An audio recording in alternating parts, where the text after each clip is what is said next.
all the things that make you, you. News, music, local events. We have arrived. PHLV Radio is here.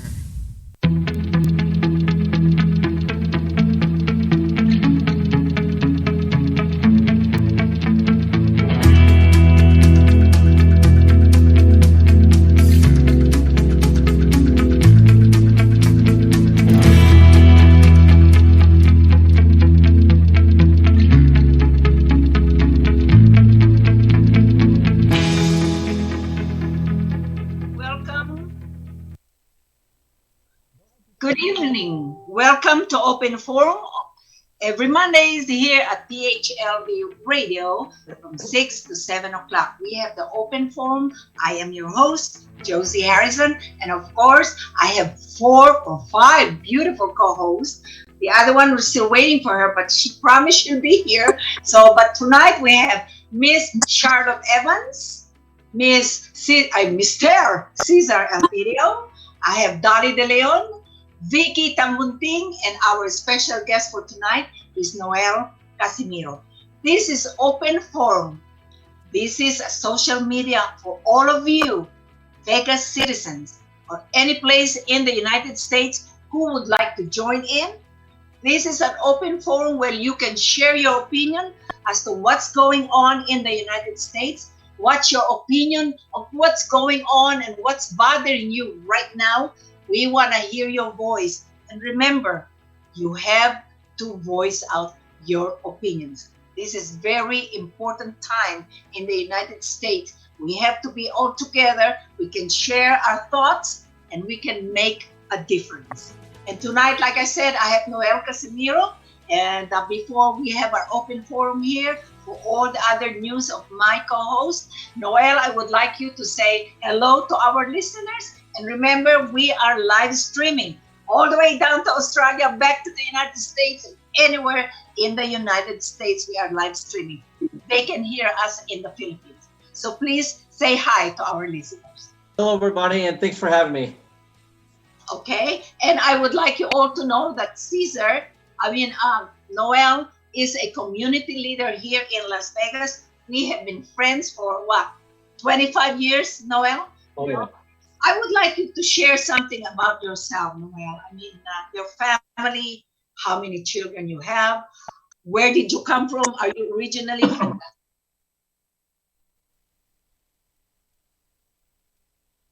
And share that to our listeners. Sure. Thank you for the opportunity once again. So my name is Noel Casimiro. I'm actually a born and raised Las Vegas native. Been here for over 50 years. Of course, I'm Filipino. My parents are from the Philippines, but my parents came down here back in the 1950s. My dad and my mother came out here in the 60s. My dad's a bartender, and my mom's a cocktail waitress. They're both retired now, but they worked in the gaming industry for a long time.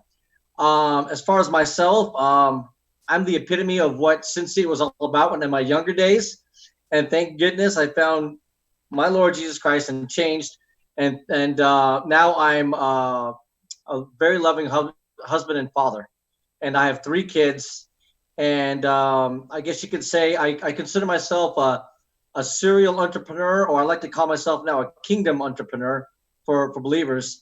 And so I run several different businesses in the restaurant industry. Well, actually just got rid of that one. Restaurant industry, I have a call center in the Philippines. I own an events company out here. We do the Great American Foodie Fest. We do the Las Vegas Spirit Fest, which is a Christian event out here. And I own an online fitness company called Casimiro Fitness. And the last thing that I'm involved with is a new venture called Hoodie Flags. It's the world's first wearable flag.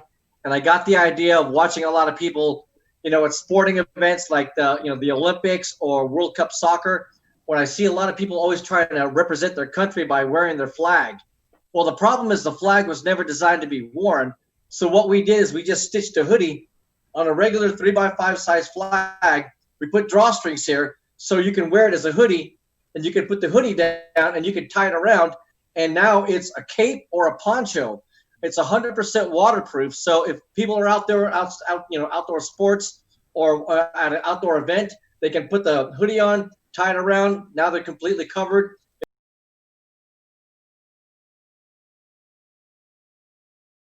And when he mentioned about he was an epitome of what Las Vegas was all about, or is all about. And now he's a changed person because he had found our Lord Jesus Christ. That's 2 thumbs up for you, Noel. That's really great. Glory to God. Amen. Mention You're my about brother your, in the Lord. My brother yeah. in the Lord. yeah, mention about your the hamburger business that you have, Fuku Burger. Say something about that. Okay, so well, I own an event company called the Great American Foodie Fest, which is one of the largest food festivals on the West Coast. It encompasses some of the best food trucks and food vendors, not just locally, but some of the best food trucks and food vendors from all over the country that's been featured on Food Network, Cooking Channel, and the Travel Channel. So it's all the best foods that people see on TV brought to one local food festival destination, and that's what that's all about. Now, out of that, what evolved out of that is we started to use the Great American Foodie Fest as an incubator. White Castle is in Las Vegas now because of us. So one of the things that we do at the Great American Foodie Fest, we like to get surveys and ask our customers, what's the bucket list of food things that you would love to see at our event? Well, White Castle a few years ago was the #1 request. So we made some phone calls. We got White Castle here. Next thing you know, we open up and there's a 6-hour wait in line to get White Castle. I first opened, yes. Yes, people were camping out to our event at the gate so they can get to the first White Castle. This is like nuts. We had to call Metro because people were like, it was nuts. But anyways, we were supposed to partner up with them. But what happened is another company, another gaming corporation, basically backdoored us and worked out a deal with them. And then they opened up a franchise here because of the huge demand from our event. So they used the Foodie Fest as an incubator to test out the market here in Las Vegas. So we lost that opportunity because they partnered up with someone else. But what we did find, we said, hey, there's still an opportunity. We can do the same thing that they did. We can still use our event as an incubator to test out the most successful food trucks and restaurants and food vendors, the ones that have the longest lines and the biggest followings that make the most money. We could say, hey, do you want to partner with us and open up a brick and mortar? So that's what we're doing now.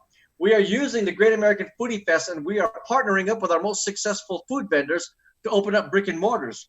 Not directly myself, but myself and my other partners have opened up a variety of different restaurants. Fuku Burger is one of them.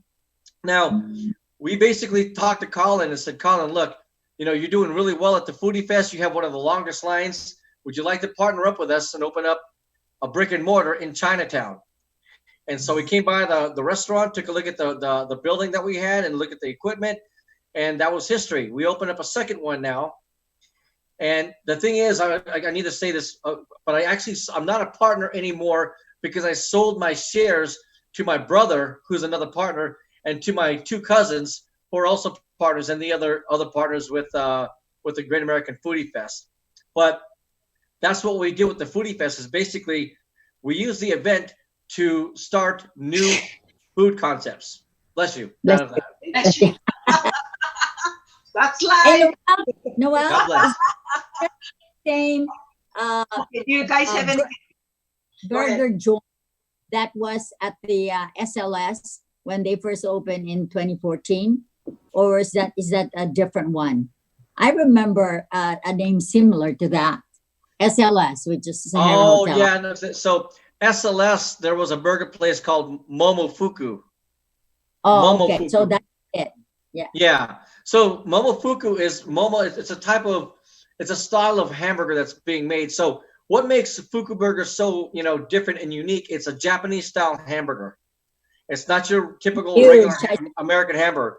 It's a Japanese style hamburger, and it's been so successful that it's been featured on the Food Network. It's been featured on the Cooking Channel, the Travel Channel. It's been voted top best burgers by USA Today. It got best burgers by the Las Vegas Review Journal, and there's so many other accolades that the brand has gotten. So it's been a successful endeavor. Why are you selling your shares? I want you to be a millionaire in the business industry. He probably is now, right? You're selling it to your brothers. Well, be a millionaire. Well, there's two things. There was two things that I had to let go of it.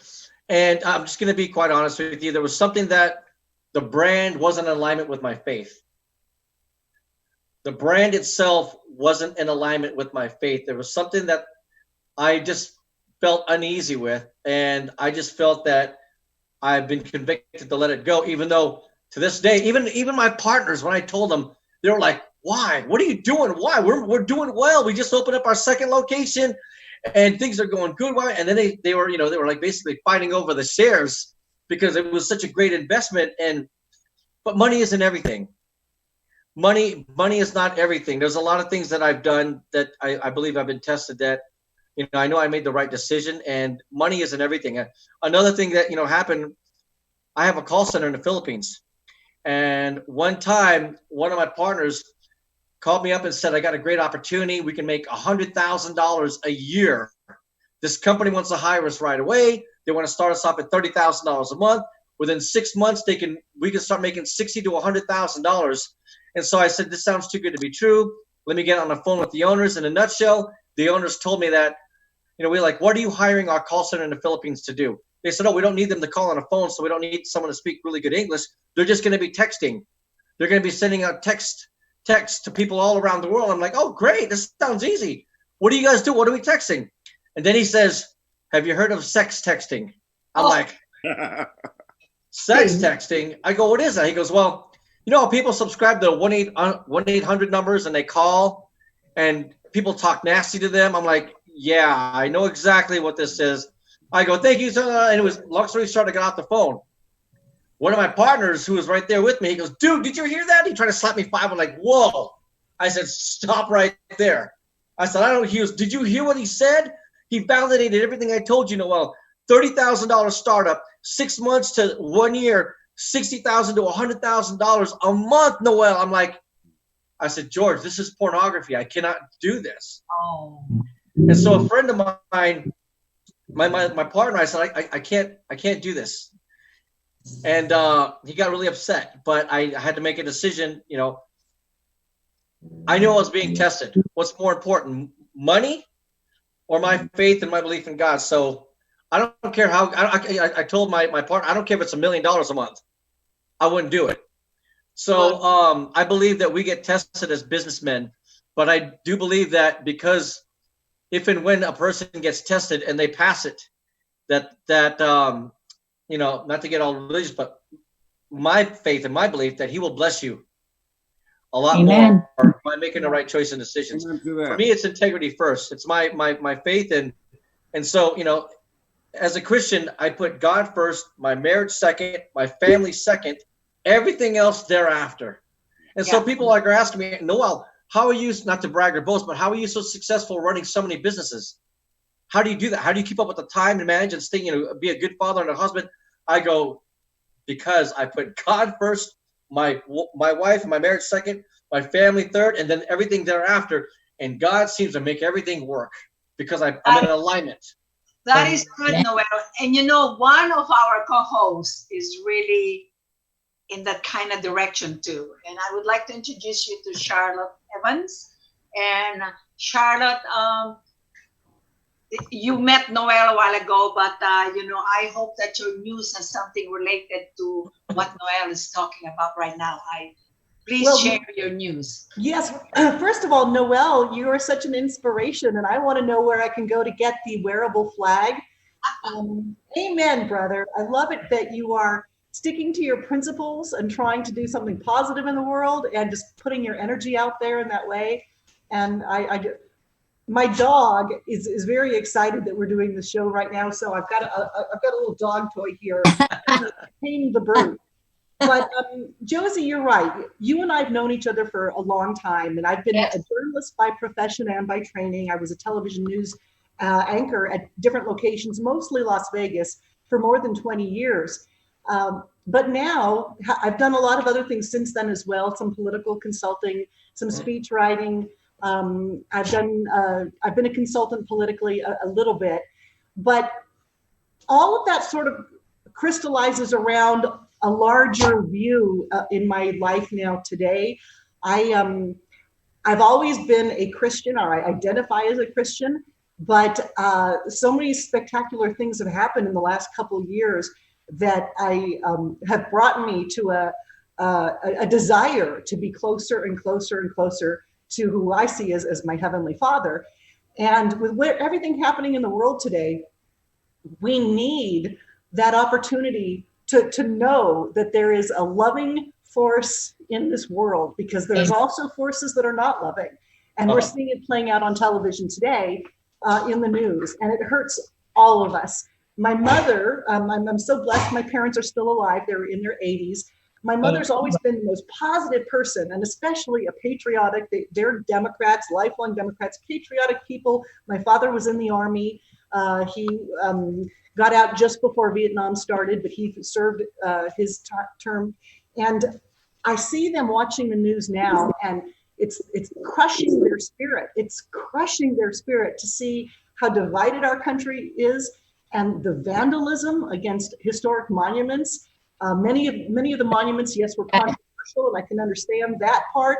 But to deface our country and our flag, it's hurting people. So there's the flip side to that is more and more people really are circling back to maybe what they knew in childhood as their connection with God, or maybe they didn't have that and they're looking for that now today. And as somebody who's been a professional and who's been a journalist, journalists don't talk about religion.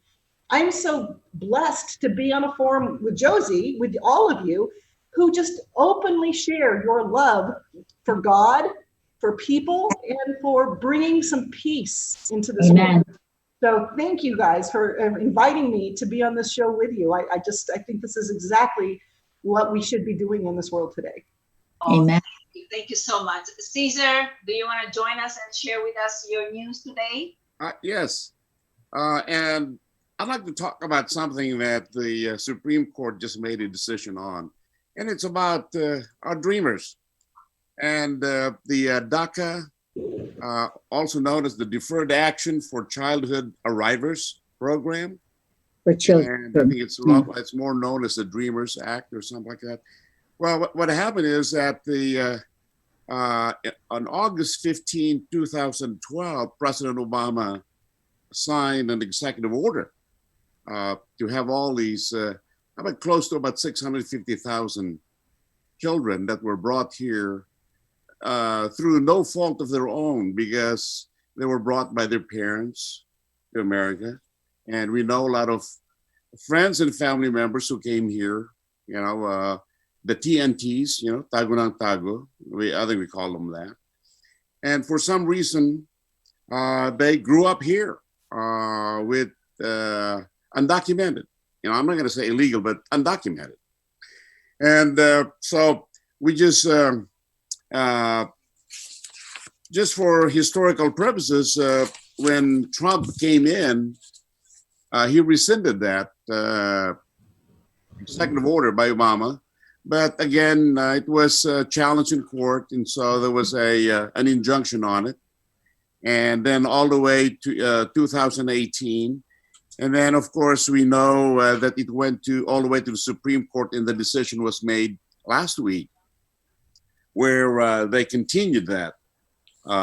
So they can stay and until something else happens. But I think the key here, and this is what I've learned working with the World War II veterans, we were first saying that why don't we just do an executive order for our World War II veterans, because they're dying, right? But technically, working with then Congressman Heck and Senator Heller, he said, the best way really is to have it legislated by Congress so that it'll be permanent. And that's true. And so I think the lesson here, I guess, is that if we really want to have all these children that are now in their 20s and 30s to stay and become productive, I think many of them are productive members of society. Of course, there will always be some bad apples. But I think many Filipinos are in this boat. So I think, in my opinion, I think the best way to approach this is to go through the legislation. Because if it's through another executive order, it can always be rescinded, just like what Trump did on that order. So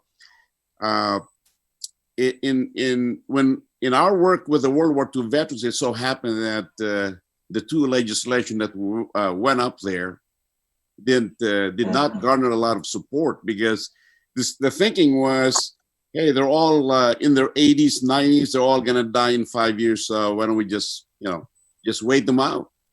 So, and I think that's what happened. So the last two bills, we lost them when the Republicans lost their seats. So back to the DACA, I think the way to do this is we have to go through the legislation. And so if we have some folks, we need to go back and talk to our congressmen, senators, and most of them are Democrats, so I'm hoping that they would support this, is to go through the legislation process. Ceasar, may I interject, please? Sure, go ahead. Yeah. DACA and the DREAM Act are really two different things. DACA started in 2011, 2012. Obama was the president at the time. Yeah. Now, the DREAM Act actually was done in 2017, which was from President Trump. Yeah. The DREAM Act is a pathway to citizenship, while DACA, they have to renew it every 2 years. And there's no way that the DACA recipients can become citizens. In fact, it was President Trump that really supported the DREAM Act and gave it to the Democrats to approve it. But the Democrats was always turning it down. Yeah. So that is something that I think a lot of recipients of DACA don't understand. What President Trump had done actually is much better, because DACA started with 600,000 to 800,000 recipients. Okay, right now there's about like 600. Okay, it started with 800 recipients, whereas the DREAM Act will benefit 2 million minors. DREAM is, I think, stands for Development, Relief, Education, and what was that again? Is it DREAM. mental? I'm guessing. Yeah. The and yeah. But I was trying to get it earlier, but that was what it was. It's the DREAM Act actually is already legislated. It was a bill, but it was the Democrats that kept turning it down. It was really. You're right. Oh, here it is. You're right. Development. That's why I think I like the. That's why I like the direction of President Trump, because he wants it to be a law, not an executive order, which can easily be rescinded. So I think a lot of people misunderstand where President Trump is coming from when he rescinded the DACA. So I think his proposal is a much better approach, because we make it as a law. It was that was what President Trump was trying to do it. That's okay, right. let's tell our listeners and viewers. DREAM stands for the Development, Relief, and Education for Alien Minors. And DACA, you said that it is the Deferred Actions, Children Arrival. So the DREAM Act is actually to benefit a pathway to citizenship, 2 million people. Unfortunately, John Roberts was the last one to vote and sided with DACA. And a lot of people don't understand that DACA does not really support that many alien minors versus the DREAM Act. Here's my take. Here's my take on the DACA thing. All right. Let me tell you that not everything you see is what it is, because DACA is very political, meaning each side uses DACA as a leverage. So no matter what we say, it's really political. So it's very difficult to say, oh, this is the right direction or this one, because DACA is being used by both sides. So that's my take on DACA. Not everything you see is what it is. Yes. Thank you. All right. Yeah. I like that. Do you have any input in that, Noel? Would you like to say something? Yeah, you know what's interesting. I is on one of my Facebook pages. I posted that a lot of people thought I was against it, but I was actually for it. And so someone just posted it, and basically another friend of mine just clarified exactly, or Dottie just clarified that about the DREAM Act, and that Trump is actually for it, not against it. A lot of people think that he's against it, but he's actually for it. I'll be honest with you, I thought he was against it myself.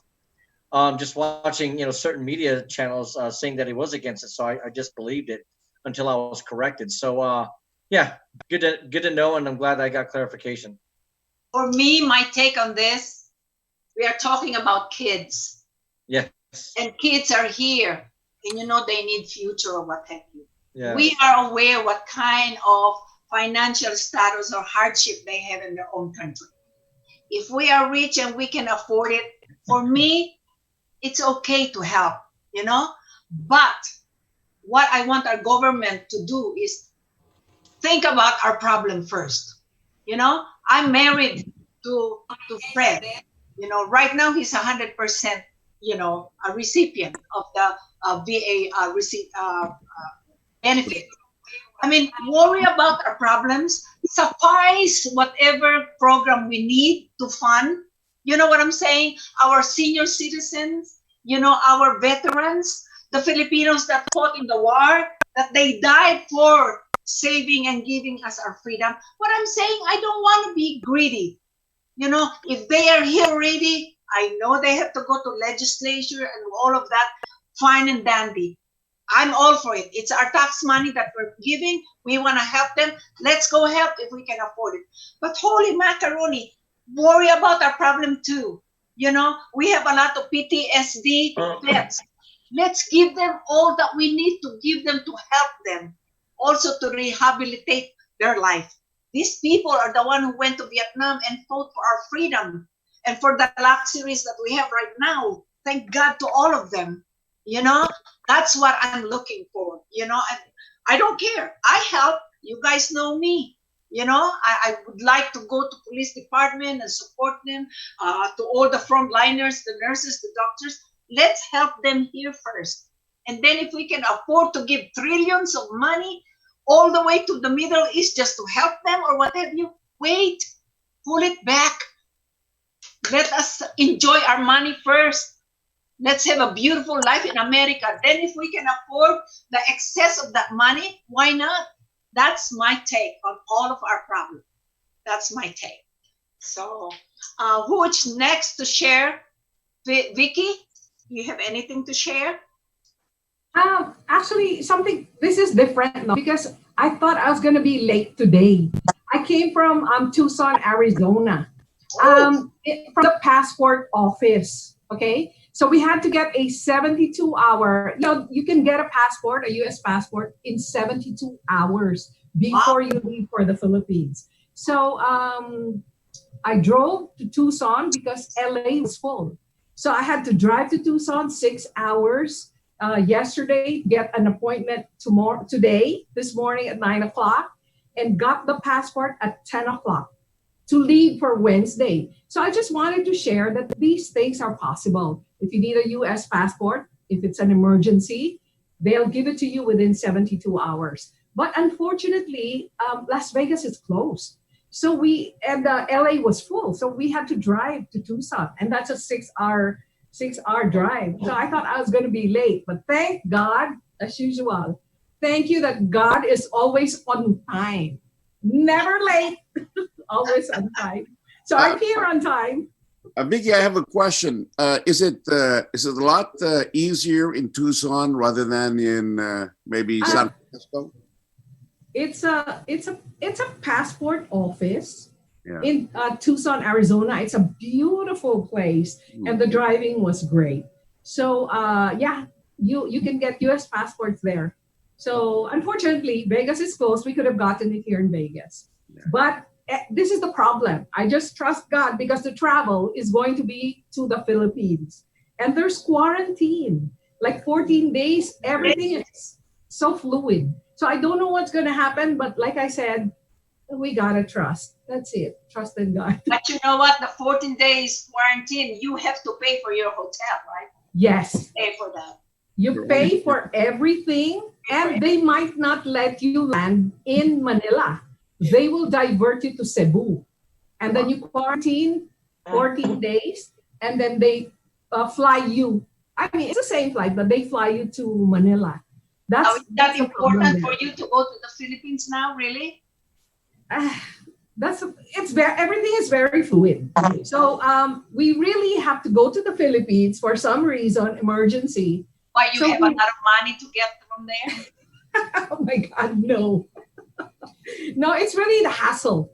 It's really the hassle. People are telling me, why go to the Philippines now? And our friend TJ Cuenca, remember? He's still here. trying. He's trying to go to the Philippines, but people are saying, no, just go in July.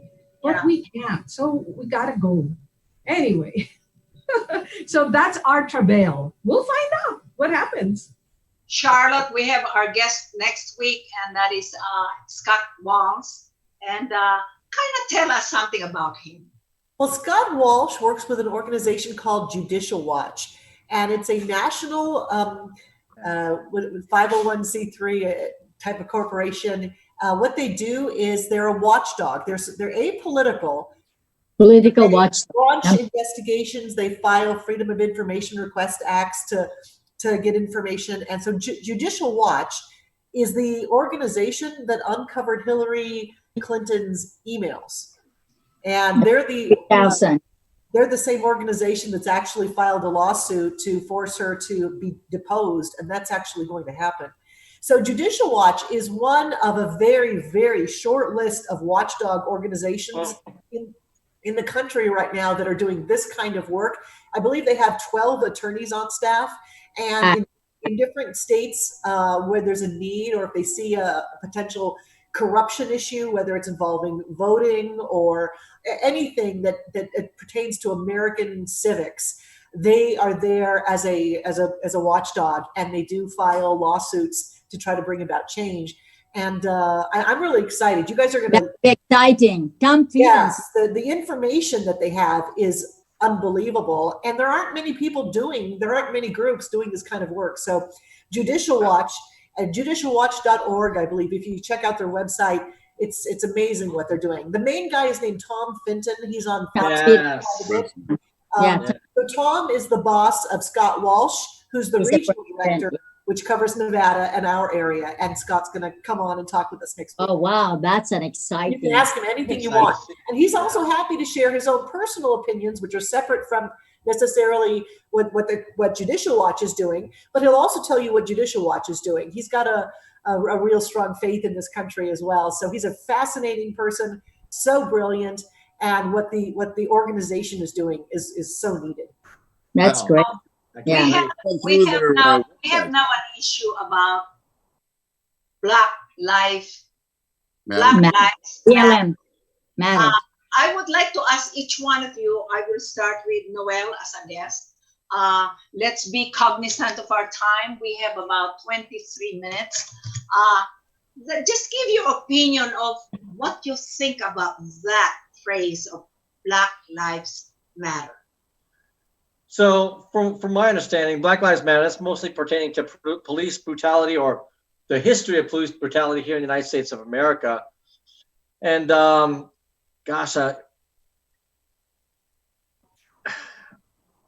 I mean, I believe that it exists.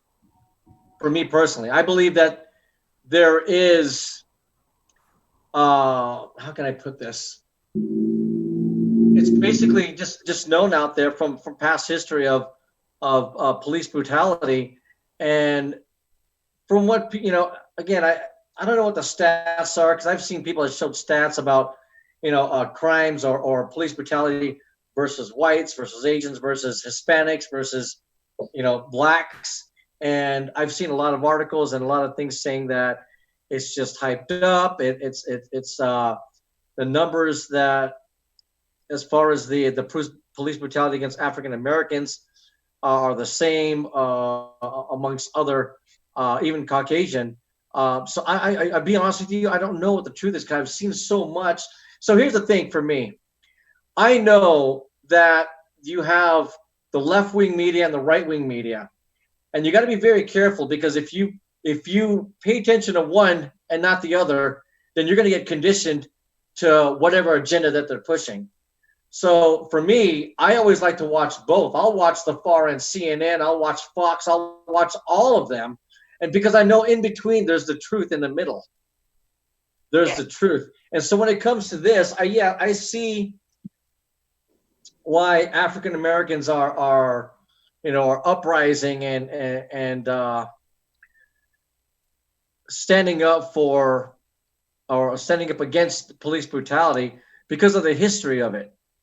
But I think the media also tends to portray. I don't know what the word to use. Sensationalize. What's that? They try to sensationalize some event. Sensationalize is the word I was looking for. I had to be very careful on other words when I'm talking about this subject. Sensationalize when there is a crime against an African American when it comes to police brutality. There's a lot of people on my Facebook page that were posting, a lot of incidences right after, a George Floyd incident where they showed, a white man getting beat down by, policemen, and where's the outrage there? Exactly. There's no outrage, but it's a scene.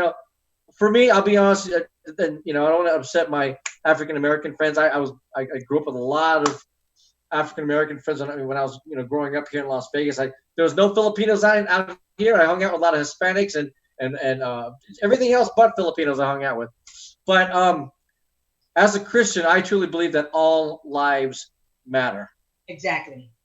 Okay, Ceasar, your opinion? Well, just going through all the news, you could easily be confused, just like what Noel said. If you're just watching one side of the media, you could easily be swayed to think differently.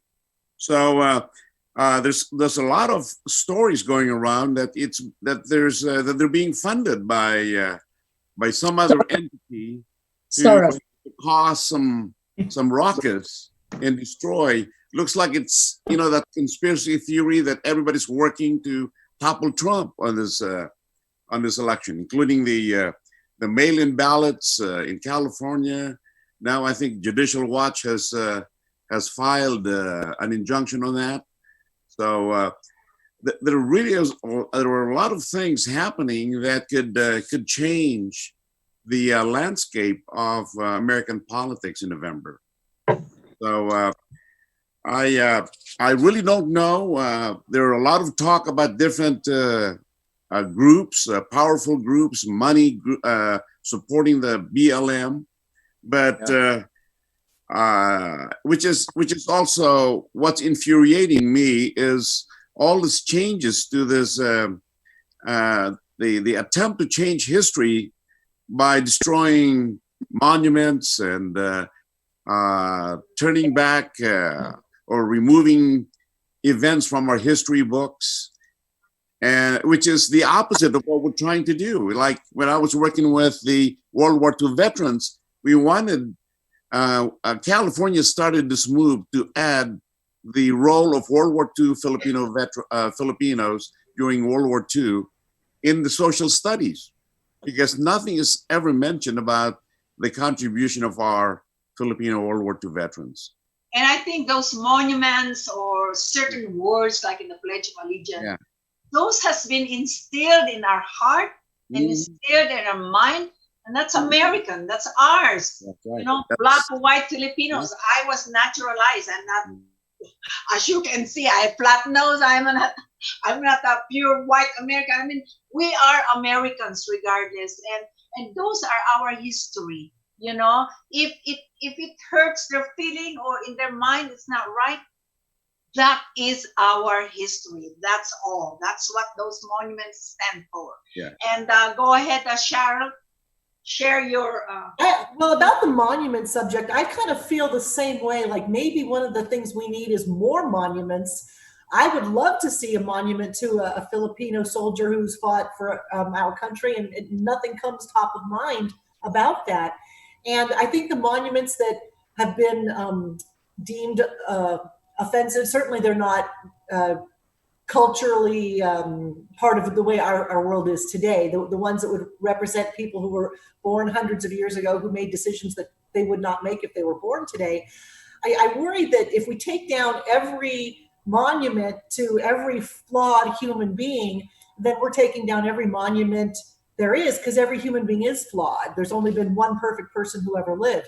Now, that's not to trivialize these important issues, because I mean, slavery, I can only imagine, and I can't, but Black Lives Matter, those three words are true. Black Lives Matter. But the organization that's put itself, that's capitalizing, in my opinion, capitalizing on the protests is something that really isn't even related to police brutality, which is kind of a little separate, because I do believe there is issues of police brutality, and there are officers that have been protected by unions that should be booted. But whether it's racially or whether it's just there's some people, and some of them might have racial mental issues. Some police individually probably are. Some of them individually do have problems, but we can't forget the fact that police departments have wonderful people of every color who wear the badge and who protect all of us. And here in Las Vegas, I mean, every time I get pulled over, my officer usually is somebody of color if I'm speeding. So yes, every life matters. And I think that we need to ferret out racism where it exists. Yes. Do we have proof that it's systemic? I'm not sold on that. But if somebody wants to show me that it's systemic, I will listen, because I would like to know. But by and large, we are all children of God, no matter what our color is. Same thing with police. I mean, police departments represent America. And so really, I think it's time for us to support our police. We don't want to discourage good people from becoming cops, because we need good police. We need them. Everyone does. And I think there's something a little more sinister happening with this movement. And I think it has everything to do with the election and power. And I'm just glad that people are keeping their eyes open to possibilities. Because it's not, if you criticize that movement, that doesn't make you a racist. It might mean that you see issues within that specific movement. Okay, Noel, you have something to say? Yeah, very interesting. Something that I came across. We have 12 minutes. Okay. Here's my issue with BLM. If you go to blacklivesmatter.org and you click on donate, the donate link is going to redirect you to a completely another website called, which is Act Blue. Okay, see there, that's Google. Now, here's the thing. If you research Act Blue, it's a political website. It's a Democratic, whether it's, it's wrong because you're duping people. People are thinking that they're donating towards a cause for racial tension, against, to fight police brutality, to fight, racial discrimination. But when you go on there, the donate button takes you completely off another website called Act Blue. Now, I want people to research this, do your own research. Go to Act Blue. And if you go to Act Blue, there's there's some transparency on where the money goes to. You want to hear what the top recipients, the top recipients where the donors' money goes to from Act Blue, not BLM. The problem is people don't know how much money when they donate. If I'm donating to BLM on the donate button, how much is that going to Act Blue? How much is that is actually going towards the causes of BLM? But let me tell you what Act Blue is about. ActBlue.org or .com. The top vendor recipients: Bernie Sanders campaign 2020, $186 million went there. President Biden campaign, $119 million. Elizabeth Warren, $93 million. Pete for America, I don't know who that is, $78 million. Democratic Congressional Campaign Committee, $55 million. and it goes Friends of Andrew Wang, 31 million.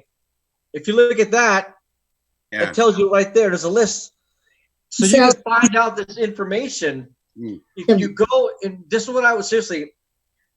It's just, it angers me.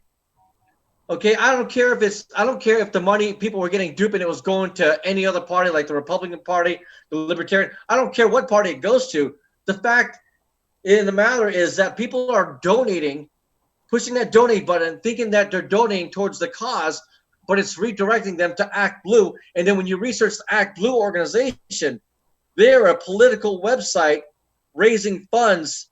And so basically it's like, how much, if I gave $100 to the Black Lives Matter, how much is that going towards the causes of Black Lives Matter? And how much is that is going to, you know, Bernie, President Biden, Elizabeth Warren, Andrew Wang, all the, I mean, it's just, it's ludicrous. So we really have to be careful right now. I mean, if you're not too sure who you are donating to, you just better hold on to that and do some more research. So we have about 10 minutes, so I'll give the floor to Dolly, please. I just want to say something about Black Lives Matter. It is a very strong political movement, and Charlotte was right. She called it a movement, and it has been funded by many wealthy Democrats and many Hollywood celebrities. So BLM, just like what Noel read on that website, that Act Blue really stands for the Democrat Party. So BLM, being a very strong political movement, it is, somebody used the word topple President Trump, and I think that was Ceasar. You're right. It's not just a movement to benefit them. Anyway, I just want to give my short report for this week. It's a very long week, but very eventful one. Yeah. On the 18th, we all discussed about the DACA, and then the 19th of June, it's a portmanteau word, Juneteenth, which is two words, June and 19. And it is also called the Liberation Day, Freedom Day, Jubilee, Emancipation Day. And in Texas, June 19, 1865, the last two slaves were freed that day.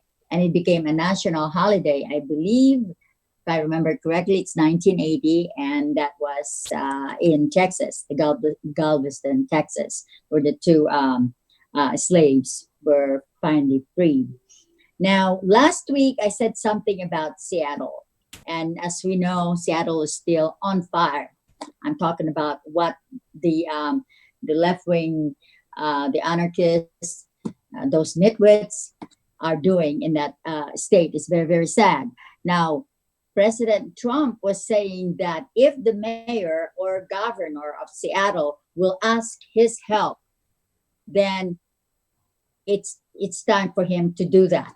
Now, I think all the local leaders should really think about what's going on right now. I mean, yes. We are just ordinary citizens. We're seeing this around us in our own common sense. The first thing that we will think about is, get help. If you cannot control it on your own, on what you have to control or change this thing, you have to ask the president. We want to give Vicky a time also to share her input about what we're talking about. All lives matter. Black matter. Okay. Yeah. So it's like this. From a legal perspective, you have to be impersonal. It's not your feelings. It's the law. So what I'm saying is, when you say Black Lives Matter, I agree totally.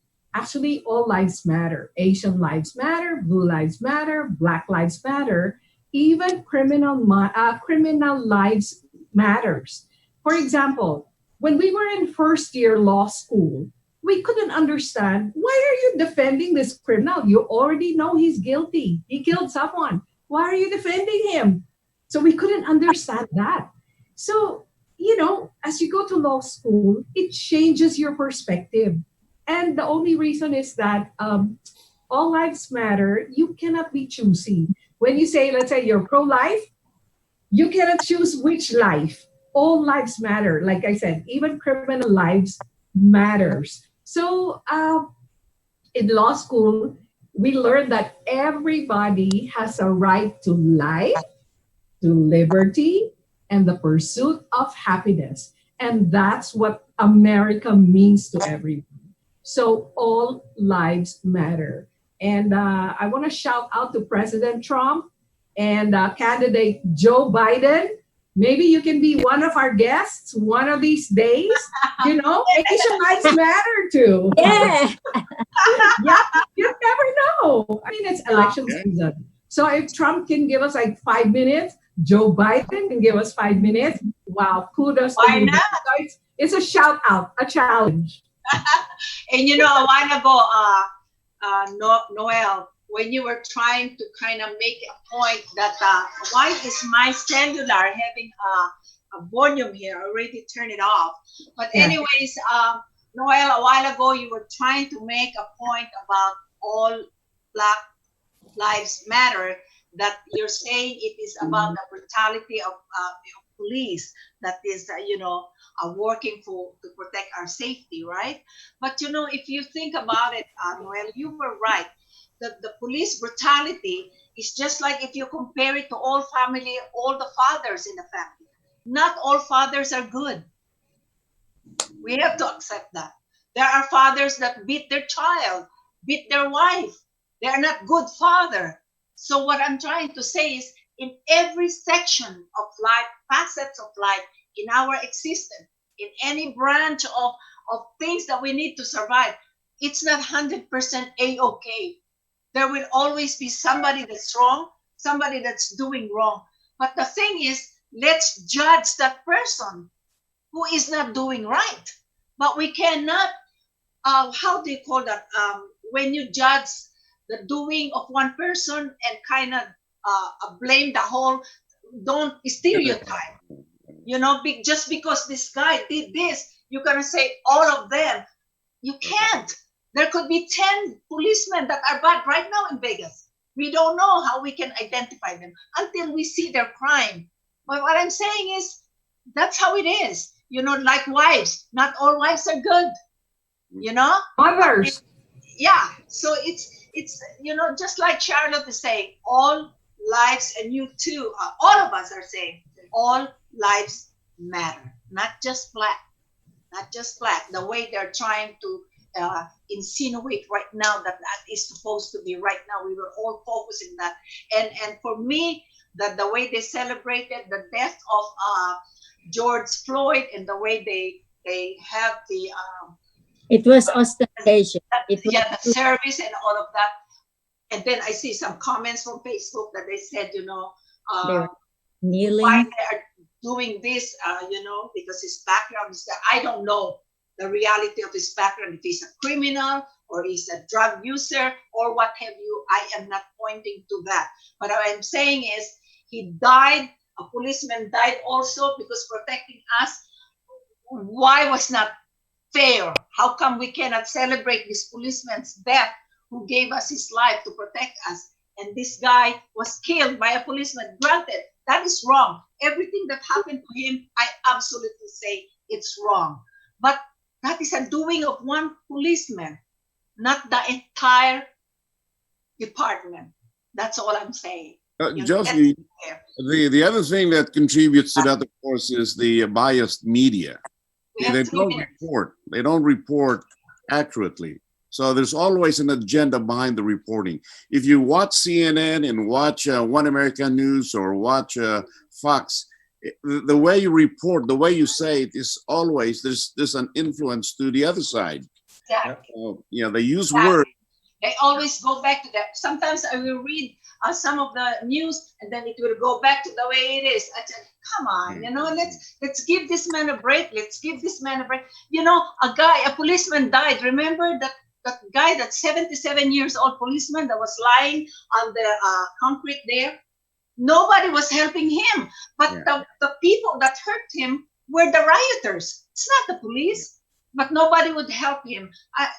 That's wrong. How come we didn't, make a big deal out of that and really tell him that we honor you. Thank you for your service and all of that. What I'm saying is just Mainstream media, that's why. exactly. We don't have any more time. Please, Noel, we have 3 minutes. Please say something to our listeners. Say something to the audience. Yes, just thank them. Just thank our listeners. Please, Noel. Yeah, absolutely. Thank you guys so much for having me, and I'm actually looking forward to the next week with the guest that's going to be on there from Judicial Watch. I'm excited about that. We'll invite you. Go ahead, Ceasar. I'm actually looking forward to the next. Come on, Ceasar. Say something. Oh yeah, Our yeah. audience. I really went through the website because I thought that we're going to have a spot tonight. But going through the website of Judicial Watch, I'm really excited for next week because we're really doing something. Okay, Dolly. Don't miss us next week. It's really an exciting guest because it's Judicial Watch. Yes. And that's a big Vicky. organization. Okay, I'm reading something from Facebook. It's a hypothetical question. If possible, who among the panelists are willing to be reborn as an African American? We cannot answer that question right now. Exactly. What I'm saying is, if you're Christian, there's no such thing as being reborn. Okay? You just have to wait for the return of Christ. That's it. Charlotte, please. I like that legal angle there, getting us off on a technicality. Yeah, see you next week. Yeah, I'll be honest. I can't imagine being reborn anything other than what I am because this is the only experience I know. Yes. I feel I was born in 1968. I know we don't have any time left. 1968 when things went sideways, and it feels like things have come full circle and we're going sideways again. We need to get back to the peace, love, brotherhood that we were striving for in the 70s that I grew up in. We got to bring that back. Amen. Thank you for the question, Ram Buena in Facebook. Thank you. And I have Judith de Guzman, my cousins, Gidget, and all the people that were listening to us. Maria Wilcott, we were not able to read those names. Do you have your Facebook page with you, Ceasar? Can you read some of them? For some reason, I can't. It's just I up. know, me too. Okay, just a big shout out to John Paul David, the best, the top of the line realtor in Las Vegas, Nevada. John Paul David. I want to say hello to Mike Oliveros. Thank you for listening. Gidget de Guzman, Mary Ann, Ofelia Paril, Ram Buena, and Marily Paleracio. Thank you so much. We had such a good show tonight. Thank you for all your contribution. Charlotte, I love you. Vicky, Dolly, Ceasar.